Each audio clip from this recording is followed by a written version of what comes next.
İslam dünyasında Müslüman halkların iradesine aykırı olarak iş başına gelmiş birçok rejim maalesef Kudüs gündemlerinde dahi olamıyor.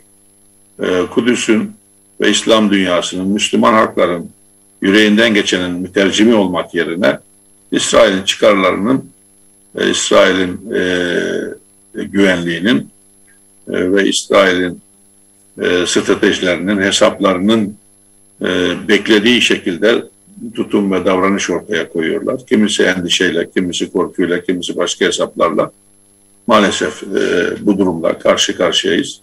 Dolayısıyla İslam ümmetinin bölünmüşlüğü ve birbiriyle uğraşan, enerjisini içeride tüketen, düşmanlarıyla uğraşmak yerine dostlarıyla uğraşan durumu da bugünkü maalesef karşı karşıya bulunduğumuz fotoğrafın müsebbiplerinden birini olarak varsayabiliriz. Tabii ümmetin kurtuluşu Kudüs'ün kurtuluşundan, Kudüs'ün kurtuluşu ümmetin kurtuluşundan geçer diye yer yer tekrar ettiğimiz bir duygu, düşünce ve sloganın esasında tam da bu anlama geldiğini ifade etmek isteriz. Ancak tabii hiçbir şey için geç değil.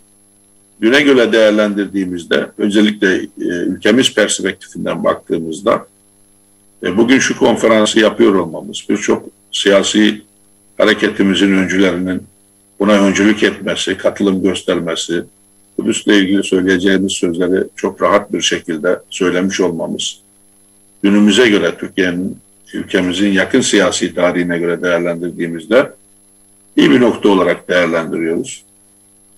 Bugün yüreğimizde atan Kudüs sevdasının, Kudüs aşkının, Kudüs'le ilgili duygularımızı, düşüncelerimizi en hür, özgür bir şekilde ifade ediyoruz.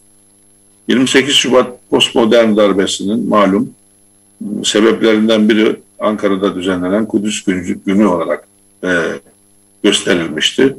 Yoğun bir şekilde Kudüs Günü'nün fotoğrafları ve görüntüleri ekranlara getiriliyor.